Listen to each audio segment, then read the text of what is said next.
Hey everybody, Snowflake Stock just got an upgrade today. The stock's down 50% plus year to date, but an analyst just came out and gave an update on the share price. They upgraded it to a buy. I'm going to give you my price ranges on the stock based on fundamental analysis. Let's get started. All right, first comes first, transparency. Here is the $10K to $1 million portfolio. All time since February 15th, 2022, we've put in $72,500. We're down about $10,000 total. Here is the portfolio, some Snowflake, Crowdstrike, Datadog, Gitlab, Rocket Lab, Tesla, MongoDB, the Trade Desk, and Cloudflare. All right, here's what we're talking about today. Snowflake rises as Baird starts coverage, calls it leader in next generation data. So they put an outperform rating on Snowflake.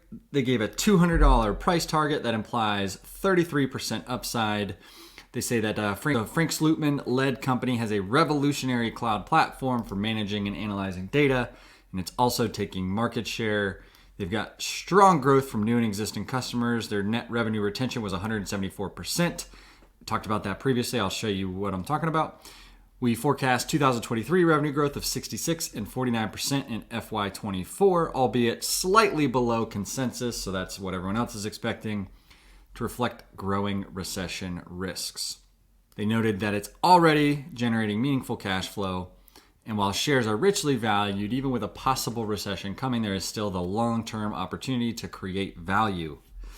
Investors should be aggressive on pullbacks, according to that analyst. So this is my newsletter, austin.substack.com. I'll link to this article below, but I actually wrote to subscribers about Snowflake, which was already my largest position, on June 21st. I said there's never been another company like Snowflake. I talked about their 106% revenue growth. I gave a comparison on its valuation compared to Salesforce back when Salesforce had about $1.3 billion in annual revenue, which is right around where Snowflake is at.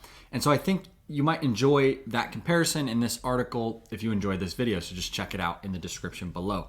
So we saw the Baird analyst with a $200 price target. If we jump over to Morningstar, they've given it 4 stars. They call it undervalued. They say it's at a 51% discount, and they give it a fair value of $295.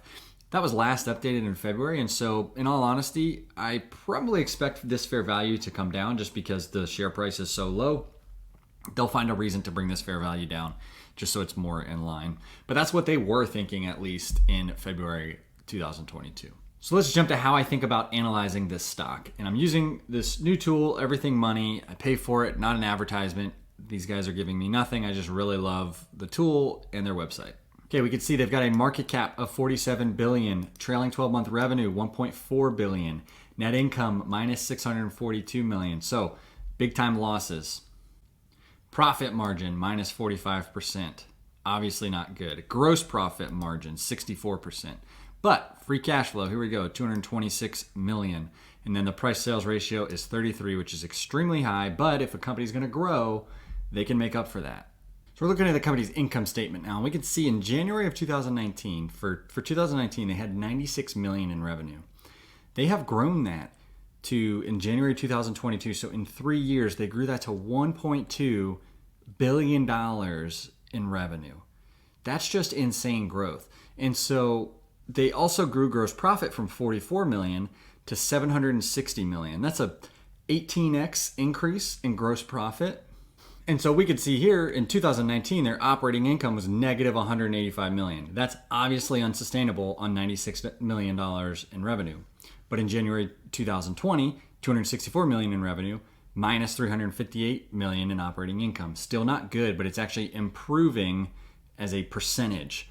And then in 2021, $592 million in an operating income of negative $543 million. So again, still not a positive operating income, but now we've flipped and revenue is $592 million and operating income is negative $543 million. So what that shows is that they're investing heavily, but also effectively for hyper revenue growth.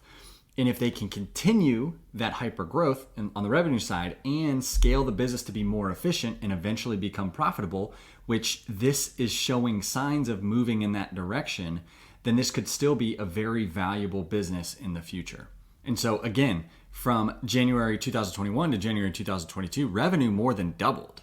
And then operating income is still negative $715 million, but it cost them less than $200 million in additional operating expenses to then double revenue again.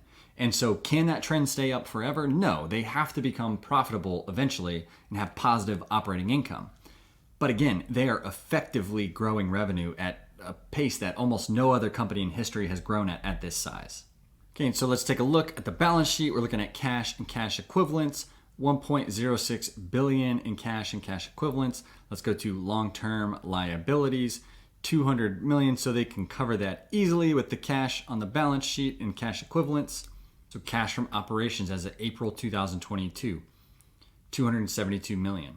Free cash flow, 226 million. And so if we look at that, the previous year they had negative 74 million of free cash flow and negative 16 million in cash from operations. We're jumping to the 8 pillars. This obviously is not applicable to this company. They're too early as a public company, but also too much in growth mode and just unprofitable at the time. So not a good way to measure companies like this. And maybe that keeps investors out of a company like this, and that's totally fine. But I still like this stock analyzer tool, and it's going to give us one idea of a range that we can think about for this stock. Okay, where are we going to come up with our estimates for this model for revenue growth, profit margin, and free cash flow margin? So a couple places. I'm going to use analyst expectations, which you can find on Google, but I'm using Seeking Alpha. They get them from the same pool, essentially, of analyst estimates.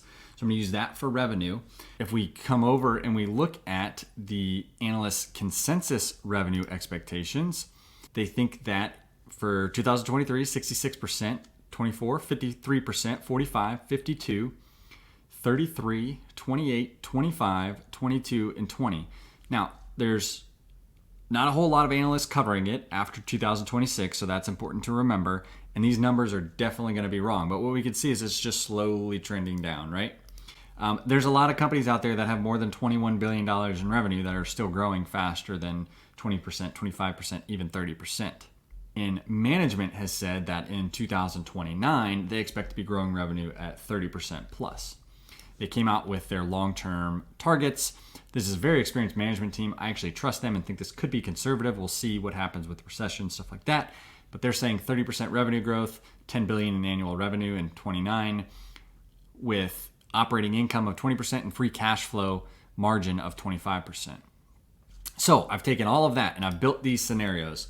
I've got revenue growth, and this is 10 years out. My assumptions for low, 31%, medium, 33%, and high of 35%. Now, we talked about this.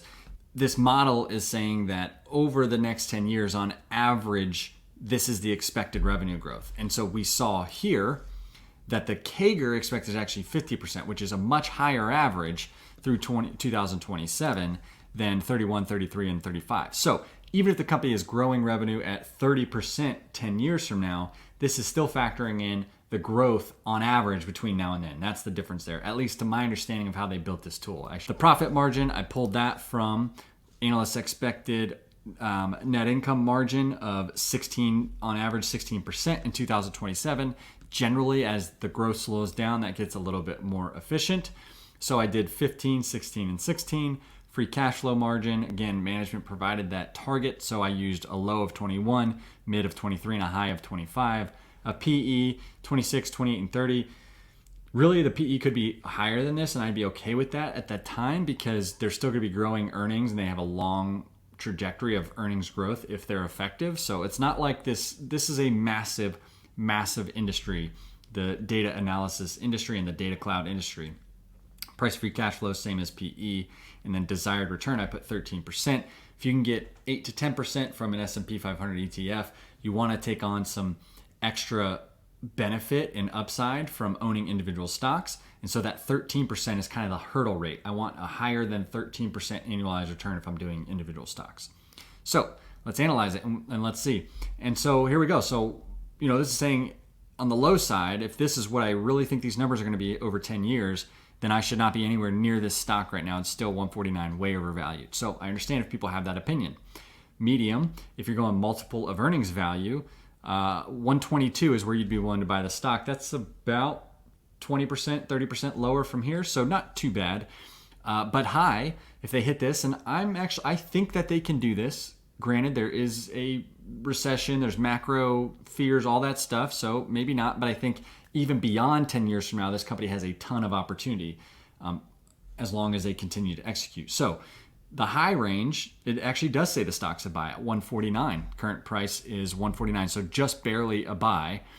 If it's under 149.50 is what it's saying. And then from a discounted free cash flow or discounted cash flow value of 233, you got a little bit of breathing room there. Let's actually jump over to Fast Graphs 2 to show this is another way we can look at the stock. And this is a way that a lot of people will evaluate growth stocks more so than using a PE analysis or a discounted cash flow analysis. And I think all of it's valuable and it just gives us a baseline. But anyways, what I've built in here is this is just a chart that shows different price to sales multiples on the right side. So you've got 15 up here all the way down to 5. It's currently trading at a blended price to sales, which takes in their trailing 12 months and then their future expected price sales. So it's a little bit different than what you'll see their current price to sales at of 28. And then down here are the current analyst expectations for revenue growth per share out to 2025. So analysts are expecting 58% revenue growth per share, then 52, and then 44. And then I gradually brought that down to 41, 35, and 33 just to show that kind of revenue growth trending down towards that 30% mark. And so in this scenario with these numbers, with the share price currently at 145, if we look out to 2028 and a price to sales multiple of 10, down from 28 today, you're looking at a 17% annualized rate of return for 147% total return.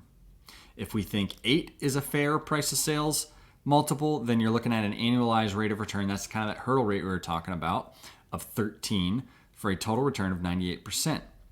6, at a price sales of 6, down from its current price sales of 28, you're still looking at a 7.3% annualized rate of return for 48% total return.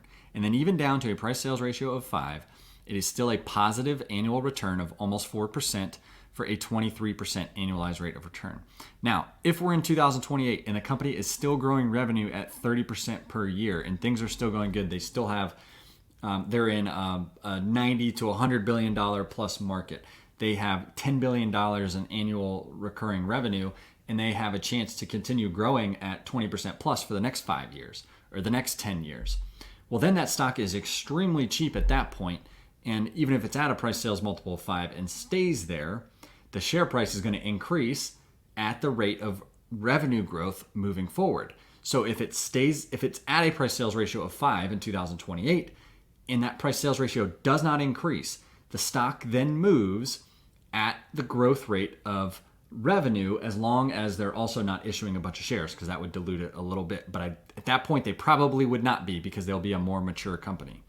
But the point is that that's not a great return scenario, 4%. But if we followed the company, we own the company that whole time, and they're still executing and growing fast, there's an argument to be made. You would definitely want to hold it at that point, because then the revenue growth is going to take care of the returns. So that's how I think about a margin of safety in types of stocks like this. They could certainly be disrupted. It doesn't mean I'm going to close my eyes and own this stock forever, but it means that if they execute and I monitor that and I know that I'm looking for revenue growth and high customer retention and net dollar retention and gross margins improving and operating margin improving and free cash flow margin improving, all of that stuff tracks along my thesis, then I have no reason to sell the stock just because the share price is going down, in my opinion. That's just how I think about it, but this is my opinion, not a recommendation for anybody on YouTube to follow.